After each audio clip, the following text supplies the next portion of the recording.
chapter 8 of social science, and its name is atmosphere.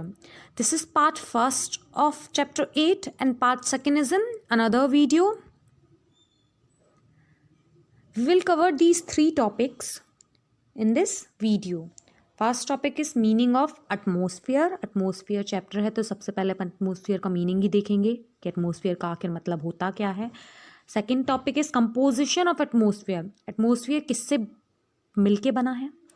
Okay, atmosphere किससे मिलके बना है ये सेकंड टॉपिक में देखेंगे. Third topic is importance of atmosphere. Atmosphere की क्या इम्पोर्टेंस है हमारी लाइफ में, human beings, living beings life में कितना इंपॉर्टेंट है एटमॉस्फेयर, ये थर्ड टॉपिक में देखेंगे. Meaning, composition and importance, these three topics we are going to discuss in this video. Let us start.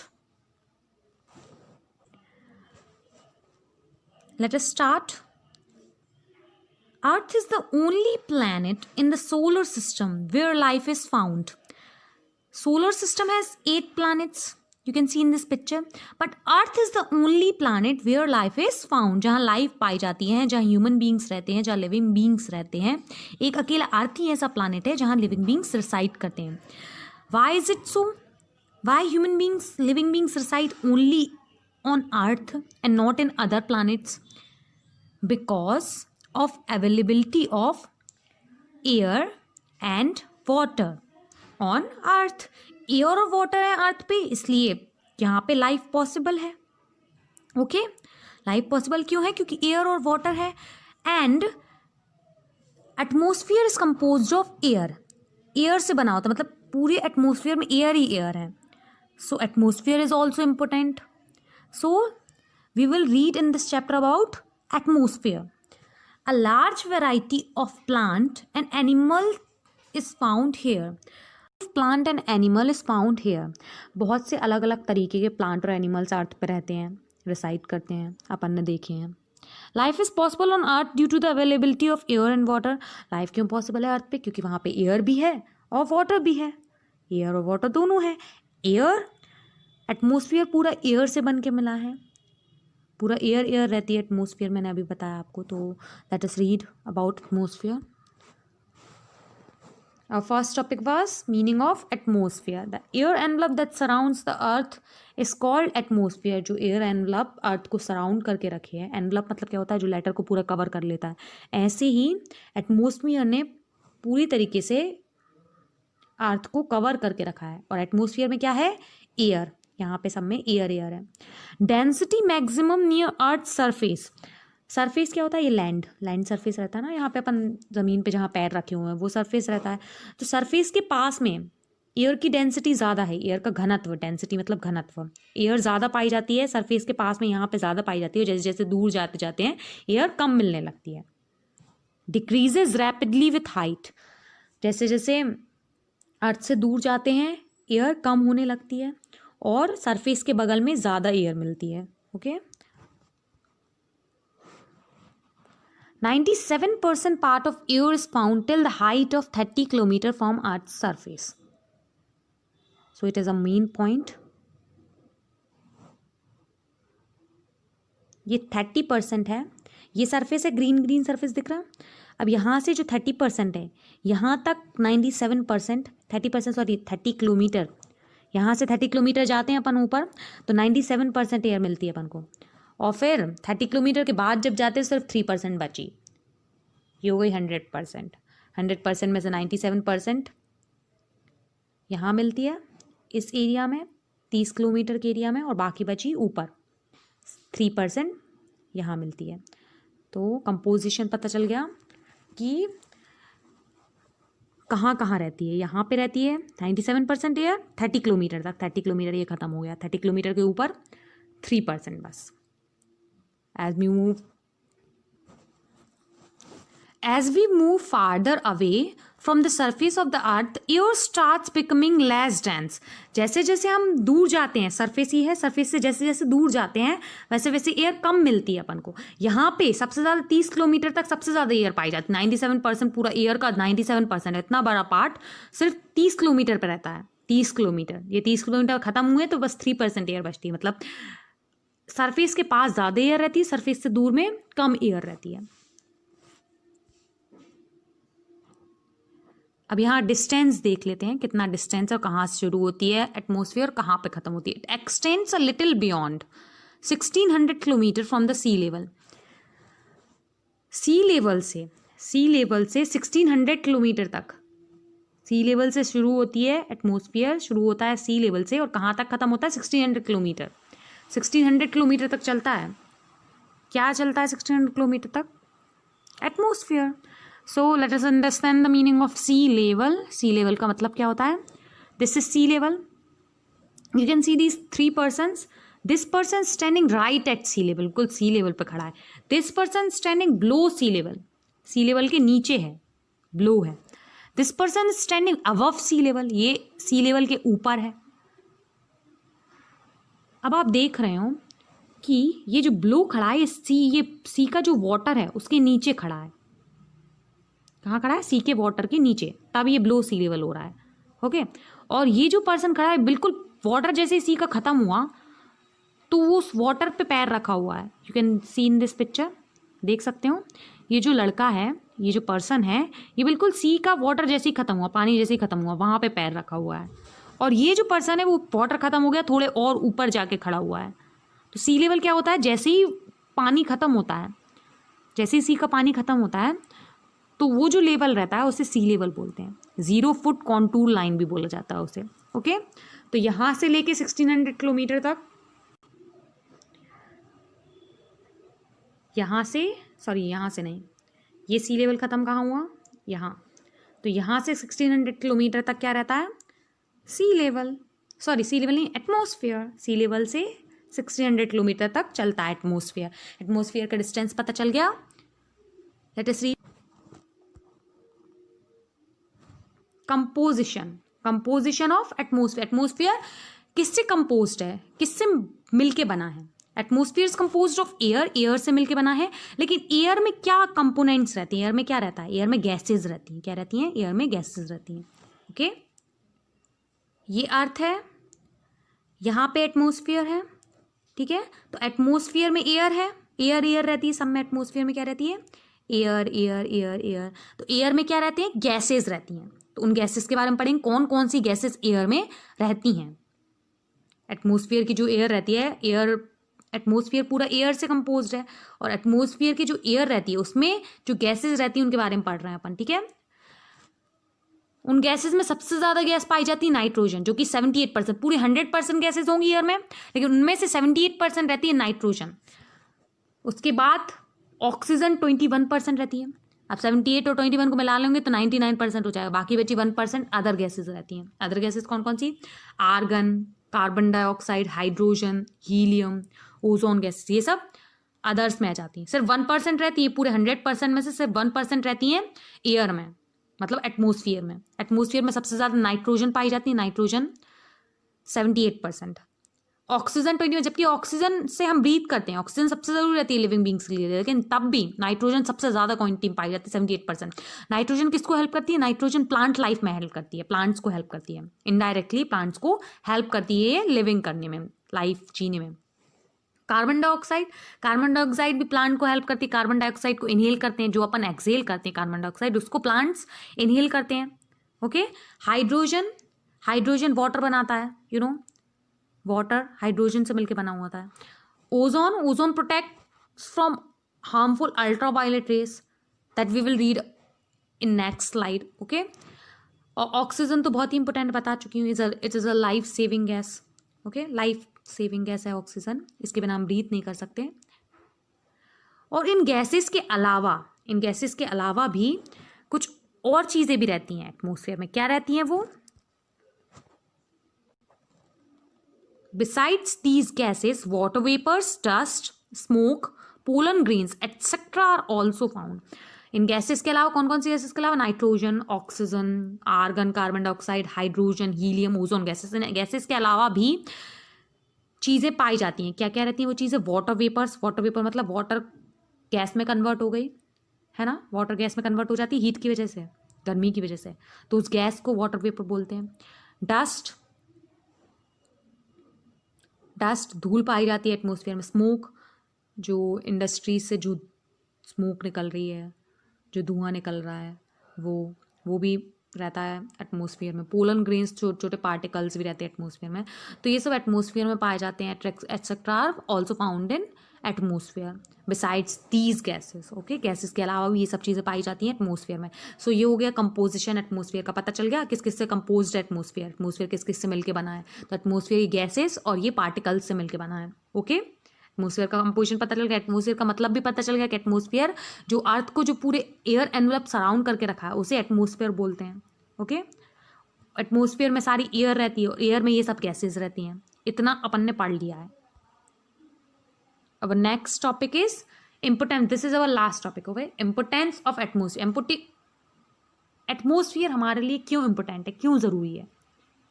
हाँ, क्यों ज़रूरी है? It protects the life on earth by reflecting back the harmful ultraviolet rays of the sun. जो harmful raise रहती हैं सन की जो harmful raise आती हैं अर्थ पे, उनसे ये एटमॉस्फेयर हमको प्रोटेक्ट करता है। मैंने बताया था आपको कि एटमॉस्फेयर में लेयर्स रहती हैं। लेयर्स ऐसे बना रहता है, फर्स्ट लेयर, फिर सेकंड लेयर, फिर third layer.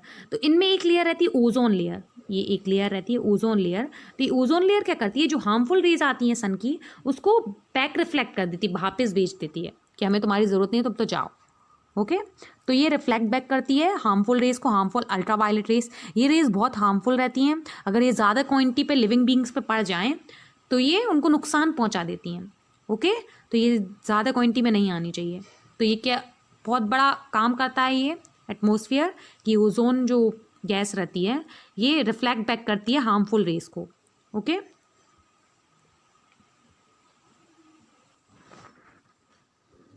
Next our second importance is it controls the extremes of temperature, because of which moderate temperature is experienced in many parts of the earth.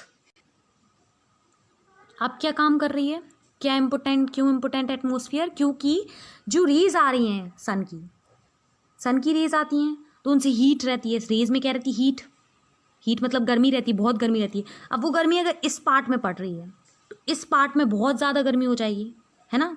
अब अर्थ जिस side चेहरा करके रहेगा उसी part में गर्मी पड़ेगी, नीचे के पार्ट में ठंड हो जाएगी। इस पार्ट में ज़्यादा ठंड हो जाएगी, इस पार्ट में ज़्यादा गर्मी हो जाएगी, है ना। ऐसा ही होगा ना।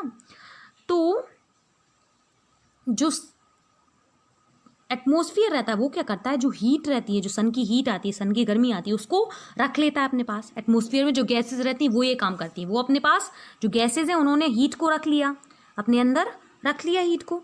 अब वो क्या करती हैं कि बराबरी से बांट देती हैं पूरे अर्थ में। यहाँ नहीं पहुँच रही हीट, लेकिन बराबरी से थोड़ी थोड़ी हीट यहाँ सब में बांट देती। सबसे ज़्यादा तो यहीं पड़ती है क्योंकि यहीं सीधे आ रही हीट, लेकिन कुछ गैसेज ऐसा भी करती हैं जो अपने अंदर हीट को संभाल लेती हैं और फिर बराबरी से थोड़ा थोड़ा यहाँ भी बांट देती हैं, ताकि मॉडरेट टेम्परेचर बना रहे। ना ज़्यादा इस साइड ज़्यादा टेम्परेचर ना हो और इस साइड ज़्यादा कम टेम्परेचर ना हो। तो ये मॉडरेट बना के रखती हैं टेम्परेचर। ये क्या करता है, एटमॉस्फेयर करता है। एटमॉस्फेयर में जो गैसेज रहती है वो ये काम करती हैं। तो एटमॉस्फेयर बहुत ज़रूरी है हमारे लिए। This is the importance of atmosphere. It controls the extremes of temperature. सबसे एक्सट्रीम टेम्परेचर कंट्रोल करता है। सबसे ज़्यादा ठंडी भी नहीं रहने देता, ये गर्मी भी नहीं रहने देता। एक्सट्रीम्स मतलब ना ज़्यादा ठंडी में पहुँचने देता टेम्परेचर को, ना ज़्यादा गर्मी में पहुँचने देता। ओके, ये टेम्परेचर को मॉडरेट बना के रखता है। इसलिए तो ह्यूमन बींग्स, लिविंग बींग्स रह पाते हैं। अगर बहुत ज़्यादा ठंड होगी तो कैसे रहेंगे? इस साइड अगर थोड़ी सी भी हीट नहीं पहुंची तो कैसे रहेंगे? तो क्या करते हैं, यहाँ जो गैसेस रहती हैं वो बराबरी से सब में हीट बांट देती हैं। This is also known as greenhouse effect. We will read about it in next chapters. Okay, third point, it acts as the medium to send radio waves from one place to another on the earth. The movement of airplanes is also possible due to the atmosphere. ये क्या करता है, atmosphere में जो gases रहती हैं, atmosphere क्या करता है, जो रेडियो वेव्स रहती हैं वो एक प्लेस से दूसरी प्लेस तक पहुंचाता है रेडियो वेव्स को। ये काम भी एटमॉस्फेयर करता है। It acts as the medium, medium मतलब ये जरिया रहता है, किसका जरिया, रेडियो वेव्स को एक जगह से दूसरी जगह तक पहुंचाने का काम करता है ये। The movement of airplanes, airplanes जो मूव कर रहे हैं, जो चल रहे हैं, इनका मूवमेंट भी एटमॉस्फेयर की वजह से ही पॉसिबल है। अब इन सब को डिटेल में हम नेक्स्ट चैप्टर्स में पढ़ने वाले हैं, तो यहाँ नहीं पढ़ेंगे, नहीं तो नेक्स्ट चैप्टर्स में क्या पढ़ेंगे, मज़ा भी नहीं आएगा। सो लेट अस रीड फर्दर।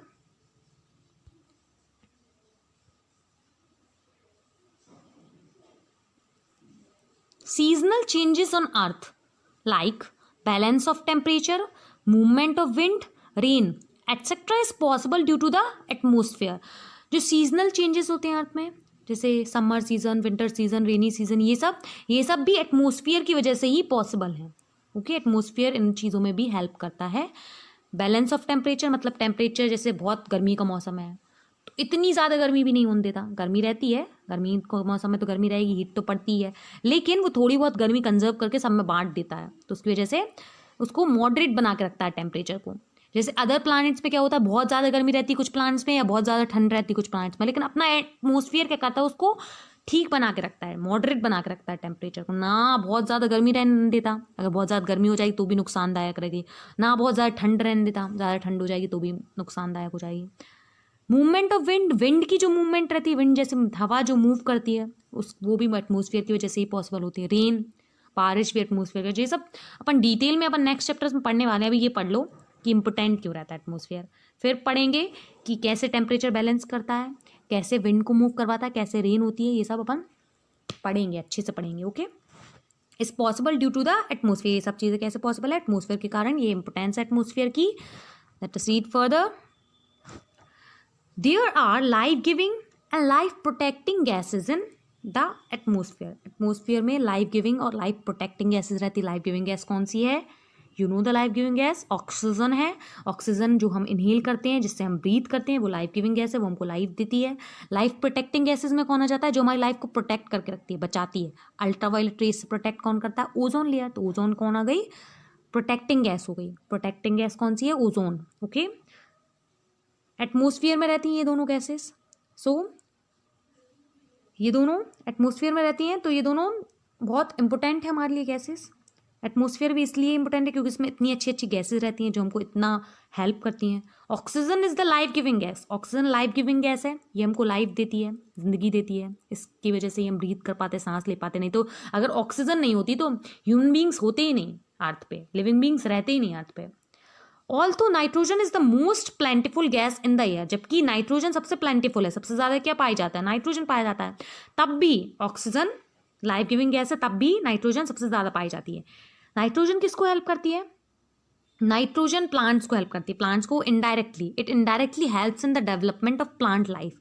ये इनडायरेक्टली प्लांट्स को, इनडायरेक्टली कैसे हेल्प करती है ये बताओ, इनडायरेक्टली देखो मैं बताती हूँ। अपन जैसे फूड बनाते हैं अपने खाने के लिए, अपन फूड के बिना जिंदा नहीं रह सकते, ऐसे प्लांट्स भी फूड के बिना जिंदा नहीं रह सकते। प्लांट्स को फूड के लिए बहुत सी चीज़ों की ज़रूरत पड़ती है, ऐसे ही अपन को भी बहुत सी चीज़ों की ज़रूरत पड़ती है। नमक लाना रहता है, नमक अपन लेके आते हैं, लेकिन इनको ना नाइट्रोजन चाहिए रहती है, तो नाइट्रोजन ये डायरेक्टली नहीं ले पाते। जैसे अपन को नमक चाहिए तो अपन डायरेक्टली बाजार से लाएंगे और बना लेंगे अपना फूड, लेकिन ये डायरेक्टली लेने नहीं जा सकते, ये डायरेक्टली इनहेल नहीं कर पाते नाइट्रोजन, ये किसी की हेल्प लेते हैं नाइट्रोजन को लेने में। किसकी हेल्प लेते हैं, जो रूट्स में जो बैक्टीरिया रहते हैं रूट्स में, उनकी हेल्प लेते हैं ये नाइट्रोजन को लेने में। बैक्टीरिया क्या करते हैं, एयर से नाइट्रोजन ले लेते हैं। बैक्टीरिया जो रूट्स में रहते हैं वो एयर से नाइट्रोजन ले लेते हैं और फिर प्लांट्स तक पहुंचा देते हैं, तो उनका खाना बन जाता है। ओके, इसलिए इनडायरेक्टली लिखा हुआ है, ये indirectly helps in the development of plant life, plant life की डेवलपमेंट में इनडायरेक्टली हेल्प करते हैं। ऑक्सीजन प्लांट एक्सहेल करते हैं, कार्बन डाइऑक्साइड प्लांट्स इनहेल करते हैं। Okay, water is formed when oxygen and hydrogen combines. Water को, प्लांट को वाटर की भी जरूरत रहती है, और वाटर कैसे बनता है, ऑक्सीजन और हाइड्रोजन जब मिलते हैं, मैंने बताया था हाइड्रोजन वाटर बनाता है, तो हाइड्रोजन और ऑक्सीजन जब मिलते हैं, जब कंबाइन होते हैं तो वाटर बनता है। Okay, 2H2 + O2 = 2H2, it is a chemical reaction. ये आप साइंस में पढ़ोगे, सोशल साइंस में तो अपन बस इतना ही पढ़ रहे हैं कि water form when oxygen and hydrogen combines. अब प्लांट जो रहता है उसको किस किस चीज़ की ज़रूरत रहती है, सनलाइट की ज़रूरत रहती है, सनलाइट ले लेता है वो। वाटर की ज़रूरत रहती है, वाटर अपन डाल देते हैं उसमें। कार्बन डाइऑक्साइड की ज़रूरत रहती है, कार्बन डाइऑक्साइड अपन जो एक्सहेल करते हैं वो ये इनहेल कर लेता है प्लांट। नाइट्रोजन की ज़रूरत रहती है, नाइट्रोजन रूट्स जो रहती हैं वो नाइट्रोजन लेती हैं एयर से और फिर प्लांट को दे देती हैं, ये डायरेक्टली नहीं ले पाता नाइट्रोजन। ओके, और ऑक्सीजन ये एक्सहेल करता है। Okay, water and carbon dioxide are both necessary for the growth of plants. Water और कार्बन डाइऑक्साइड दोनों ही प्लांट ग्रोथ में बहुत ज़रूरी होते हैं, दोनों ही प्लांट ग्रोथ में मदद करते हैं। वाटर और कार्बन डाइऑक्साइड दोनों बहुत ज़रूरी रहते हैं। आपको पता है फोटोसिंथेसिस प्रोसेस के बारे में पता होगा, पढ़ा होगा अपन ने। फोटोसिंथेसिस प्रोसेस के जरिए प्लांट्स अपना फूड मेक करते हैं। अब जब वो फूड मेक करते हैं तो carbon dioxide, water, nitrogen, sunlight सबकी ज़रूरत पड़ती है उनको। दो सब चीज़ें, वाटर, कार्बन डाइऑक्साइड, ये सब चीज़ें प्लांट की ग्रोथ में ज़रूरी है। जैसे हमारे लिए ऑक्सीजन ज़रूरी है वैसे ही कार्बन डाइऑक्साइड प्लांट्स के लिए ज़रूरी है। वाटर और कार्बन डाइऑक्साइड दोनों ही अपन को एटमॉस्फेयर से मिलते हैं, एटमॉस्फेयर हेल्प करता है उसमें। हाइड्रोजन से वाटर मिल के बनता है, अभी बताया था। Hydrogen combines with oxygen makes water, तो हाइड्रोजन और वो ऑक्सीजन को कंबाइन करके वाटर बनता है। तो हाइड्रोजन और ऑक्सीजन भी एटमॉस्फेयर में ही पाए जाते हैं, कार्बन डाइऑक्साइड भी एटमॉस्फेयर में पाई जाती है। अब इससे इंपोर्टेंस पता चल रही हो कितनी इंपॉर्टेंट है एटमॉस्फेयर अपने लिए, कितना ज़्यादा इसमें इतनी अच्छी अच्छी गैसेज रहती हैं, इतनी काम की गैसेज रहती हैं कि एटमॉस्फेयर के बिना तो अपन रह ही नहीं सकते थे, लिविंग बींग्स रह ही नहीं सकते थे एटमॉस्फेयर के बिना, क्योंकि एटमॉस्फेयर में ये सब गैसेज पाई जाती हैं इसकी वजह से। Okay,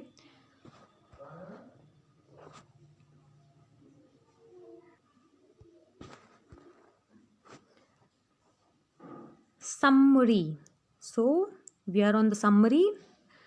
Air surrounding the earth is called atmosphere. Atmosphere, अर्थ को, ये अर्थ है उसको जो एयर सराउंड करके रखे है, एयर जो सराउंड करके रखते हैं उसको क्या बोलते हैं? एटमॉस्फेयर बोलते हैं। एयर में गैसेज रहती हैं ना, गैसेज, बहुत सी गैसेज रहती है, इतनी अच्छी अच्छी गैसेज रहती हैं जो इतनी इंपॉर्टेंट है अपने लिए कि उनके बिना तो अपन जिंदा भी नहीं रह सकते, है ना। ऑक्सीजन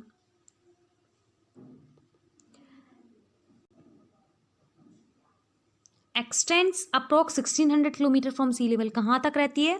सी लेवल से 1600 किलोमीटर तक का डिस्टेंस रहता है। जैसे अपना घर का डिस्टेंस अपन घर से स्टार्ट करते, वैसे ही ये इनका डिस्टेंस सी लेवल से स्टार्ट होता है।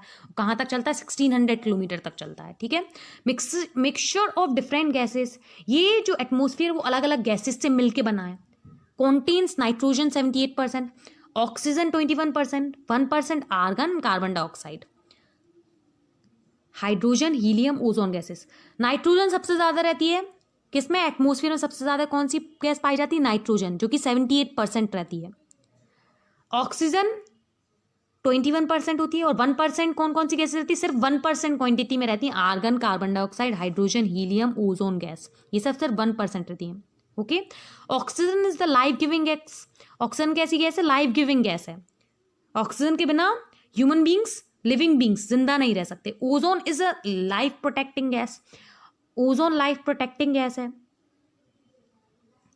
ओजोन अल्ट्रावायलेट रेस को बैक रिफ्लेक्ट करती है, तो इसके कारण ये बहुत ज़रूरी रहती है। ओजोन गैस भी अपनी लाइफ को प्रोटेक्ट करती है, लाइफ को बचाती है अपनी हार्मफुल रेस से, ये अपन को प्रोटेक्ट करती है लिविंग बींग्स को। ठीक है, so this is the summary. और chapter is finished. Please like, share and subscribe, and thank you for watching.